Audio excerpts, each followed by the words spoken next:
Bonjour ou bonsoir à tous, soyez les bienvenus. Dans cette nouvelle publication, nous allons parler de la préfixation pronominale qui, comme dans toutes les langues africaines, est un véritable casse-tête légitime pour les langues béti. Dans les langues béti, le préfixe pronominal permet de préfixer nominalement au singulier ou au pluriel, de suffixer pronominalement à la troisième personne du singulier ou à la troisième personne du pluriel le sujet nominal lors de la formulation d'une phrase nominale au singulier ou au pluriel. Comme exemple, on a ici be, c'est-à-dire les, qui préfixe nominalement au pluriel et suffixe pronominalement à la troisième personne du pluriel. Il est donc repris en position suffixale ici à la troisième personne du pluriel et sert de suffixe pronominal.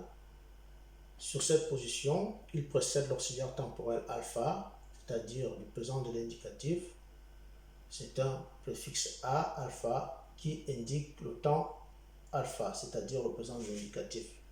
Il accorde le participe passé en position préfixale, alors qu'en français, c'est en position suffixale que le participe passé est accordé. On a vu jusqu'ici que, au sein du pictogramme alpha bêta, Z, Zara, Dieu des cieux ou des Pères célestes, était opposé à T, Père de la terre, et Z précédé alpha, qui lui-même est opposé à O, et que B était opposé à M et Ton, c'est que c'était une correspondance phonétique établie de façon sémantique entre les tones, ici, et le colon. Cela revient à dire que ce M est remplacé par B lorsque B est précédé par M. Par exemple, bon. En colon, on aura mo en étonne, c'est-à-dire le majeur. Le A occupait l'entame du cryptogramme alphabétique parce que A est la lettre qui préfixe le plus de mots dans les langues béti. Exemple, A est le préfixe infinitif de tous les verbes dans les langues béti. Par exemple, Aoulou, marcher, Azou, venir. Il est donc opposé à O, qui est la voyelle qui préfixe le moins de mots dans les langues béti. De ce fait, A, sur sa position alpha de O, préfixe nominalement au pluriel et suffixe pronominalement à la troisième personne du pluriel les mêmes mots que O, préfixe nominalement au singulier et suffixe pronominalement à la troisième personne du singulier lors de la formulation d'une phrase nominale au singulier. Donc on a vu cette opposition et on a vu cette opposition où B était nominalement préfixé par B, par E pour donner lieu à B, qui préfixe au pluriel et suffixe pronominalement au pluriel, ce que A suffixe pronominalement à la troisième personne du singulier. Cette suffixation et cette préfixation est issue du fait que M est de préfixation alpha-bêta parce que M précède une voyelle. Et toute consonne qui dans un mot de plus d'une syllabe précède une voyelle est un mot de préfixation secondaire alpha-bêta. Exemple, Sanda. S, consonne, précède une voyelle dans un mot de plus d'une syllabe. Et là, c'est un mot de préfixation secondaire alpha-bêta. On dira donc Besanda. Les pagnes, Besanda bakot, les pagnes il sèche, Besanda à côte, le pagne il sèche. Et donc, M étant alors un nom commun, cela est aussi valable pour tous les noms propres, tous les noms communs. Bien. On passe à C. C marque la position des mots de préfixe secondaire neutre. C'est ce qui est ici, se prononce tch en colbeti et chaque fois qu'un mot chaque fois que C précède un I, ce mot est de préfixation secondaire neutre et se prononce, et le CI se prononce ti et est opposé à Q. On aura donc qui ici avec Q et ti ici avec C. C'est là, cette opposition, cette correspondance phonétique évite la confusion entre le Q ici et le G qui se trouve ici là à peu près. Donc, on aura donc, sachant que le Q, le K qui se trouve ici, pardon, précède que O et A. Il ne précède jamais un I à l'entame orthographique d'un mot. Chaque fois qu'il y aura donc un qui, ça voudrait dire que c'est Q qui le préfixe et sera donc de correspondance phonétique avec ti. Ce qui va nous donner ici, par exemple, tiri le matin et kiri le matin. Si qui là n'est pas préfixé par un K, parce que c'est, on a la correspondance phonétique avec ti. Ti, qui. Donc, étant donc un mot de préfixation secondaire neutre, le i qui préfixe et suffixe pronominalement à la troisième personne du singulier les mots de préfixation primaire neutre que e et i préfixent au singulier sera employé en position suffixale pour servir de suffixe pronominal au mot de préfixation secondaire neutre. Et on aura par exemple ici tiri ou kiri, il y a l'un d'eux. Comme c'est un mot de préfixation secondaire neutre, c'est i qui sera le pronom personnel, troisième personne du singulier. On aura donc kiri, il y a l'un d'eux. Le matin s'éveille. Si on enlève le mot kiri et le matin, on obtient la phrase pronominale il y a l'un d'eux. Il s'éveille le matin. Donc, ici, on a un D qui s'oppose à un N de façon démonstrative. Cette opposition indique que, enfin, l'opposition établie entre C et Q indique que ici, on a un N neutre. Ici, on a un M neutre. Ici, on a N oméga. Ici, on a M oméga. Ici, on a un M alpha bêta. Et donc, creuse donc le clivage entre les deux du fait que les deux sont neutres. Mais ils sont des neutres alpha, bêta, alpha bêta, oméga est neutre. Ici, on a N. Lorsque N précède la consonne D et la consonne G, N est en position de préfixation secondaire neutre. Par exemple, si on prend le mot nda, il s'agit d'un mot de préfixation secondaire neutre invariable alpha delta. Donc, ici, nda, on va dire nda yaku. La maison, elle tombe. Yaku. Le i, le même i qui est le pronom personnel du mot. Kiri est le même que le mot da, à part que le mot da au pluriel est variable. Et celui-là est invariable. Au pluriel, da prendra me. On reviendra parce qu'il est de préfixe, parce que n précède d, qui est delta. M et oméga. M étant donc M précède donc, pour préfixer de façon neutre, M doit précéder la voyelle V. Encore, et la voyelle, M doit précéder la consonne V à l'entame orthographique d'un mot, ou B en éton. Donc, lorsqu'il précède V en color, ça nous donne par exemple vent, la pluie. Et si on veut formuler une phrase nominale au singulier avec le mot vent, on va dire vent et un nom, la pluie, elle tombe. Et I est le pronom personnel de mot de préfixation secondaire neutre, où M précède la consonne V. On peut dire vous, yabon, c'est le I, pronom personnel, troisième personne du singulier. Ces mots que M, pour lesquels M précède une consonne pour donner lieu à un mot de préfixation secondaire neutre, sont invariables. C'est-à-dire qu'on va dire vous au singulier, on va dire aussi vous au pluriel. C'est pour ça que la préfixation pronominale et la suffixation pronominale à la troisième personne du singulier et la troisième personne du pluriel sont un casse-tête, puisqu'on connaît que M est la première personne, M est la première personne du singulier parce qu'il est la lettre qui préfixe le premier nom commun. Ou, on sait que c'est O. Mais lorsqu'on arrive à la troisième personne du singulier et du pluriel, ça devient très complexe. Donc,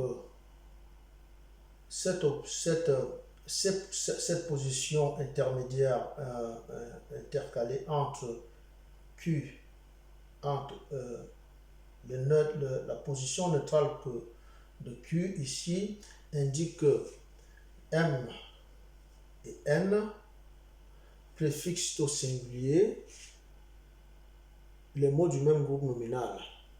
Donc, N et oméga lorsque N précède tout type de consonne, excepté les consonnes D et G.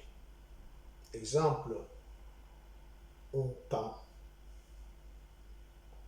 la racine, on coile la corde, on long la savane. Et M est en position préfixale oméga lorsque M précède la consonne B. On va dire mbo. Mbo. Le manioc, on dira mbo.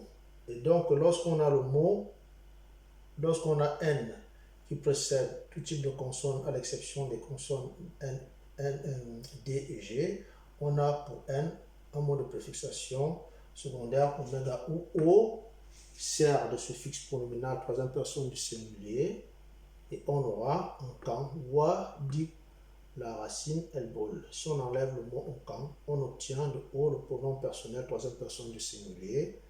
Wa dit, on a enlevé le mot racine, il reste elle brûle. Idem pour le mot où M précède la consonne B à l'entame orthographique. Si on aura comme phrase nominale Mboine, voyons l'huile, elle chauffe. Si on enlève le mot Mboine, on obtient la phrase pronominale où O est le pronom personnel troisième personne du singulier. Et on aura voyons, on enlève l'huile, il reste elle chauffe. Voilà donc cette opposition qui est établie entre N et M.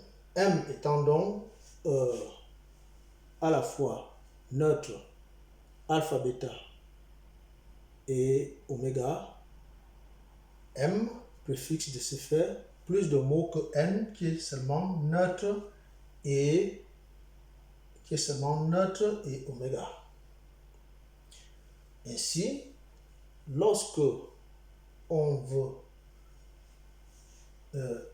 préfixer au pluriel les mots que N et M préfixent au singulier, M qui est alpha de N sera nominalement suffixé par un I oméga de E pour donner lieu à mi qui va donc préfixer les mots que N et M préfixent en position préfixale oméga.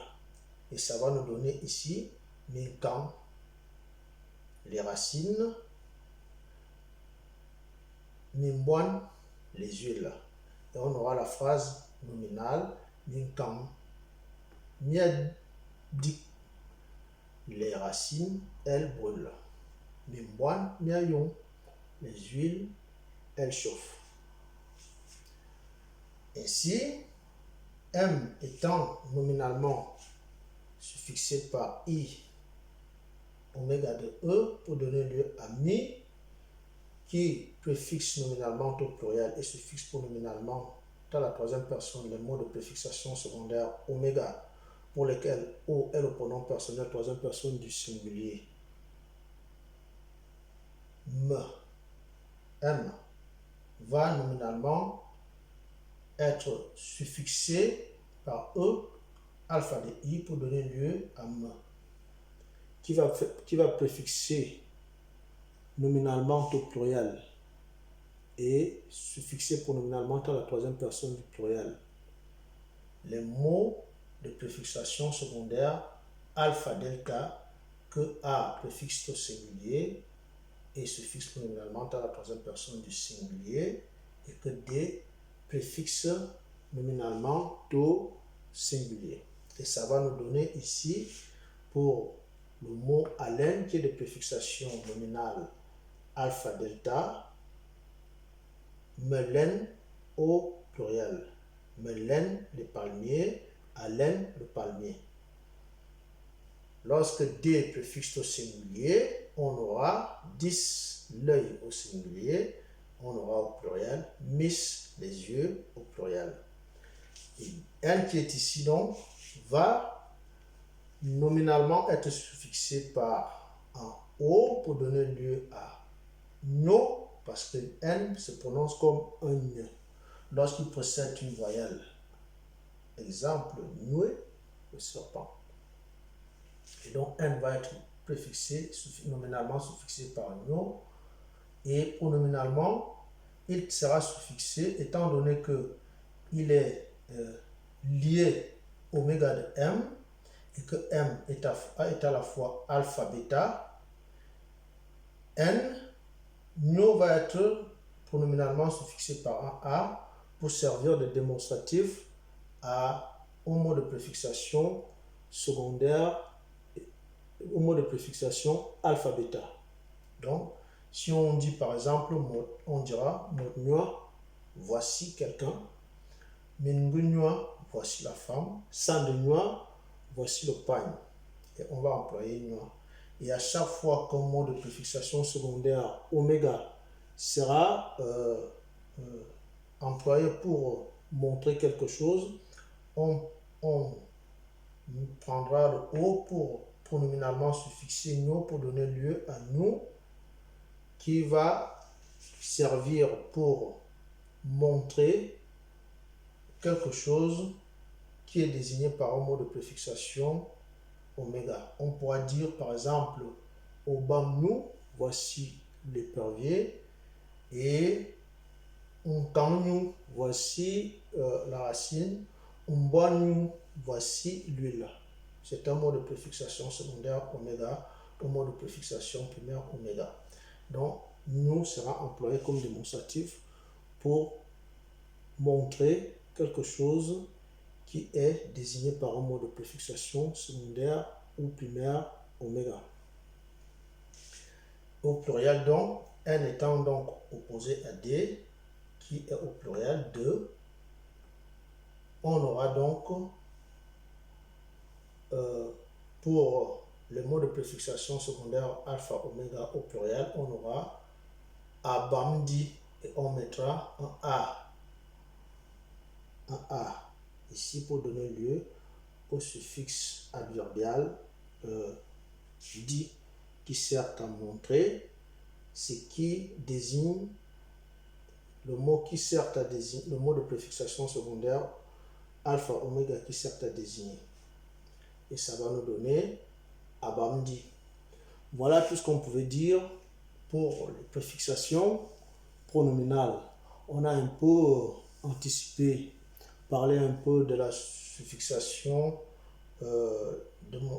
démonstrative adverbiale, mais c'était pas vraiment, c'était juste pour présenter l'opposition établie entre N et D. Pourquoi D est opposé à N? C'est parce que D est le démonstratif oméga qui est opposé au démonstratif alpha delta. Voilà tout ce qui pouvait être dit pour cette publication. J'espère que vous avez compris, parce que c'est pas très facile de communiquer par ce moyen pour parler des choses aussi délicates, aussi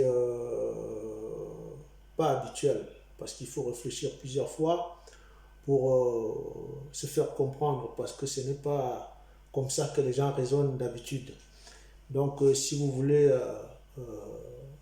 mieux comprendre, comme je vous dis depuis un certain temps, je serai au 28 à partir du 9 tous les samedis au 28 Cité Monera à Bordeaux.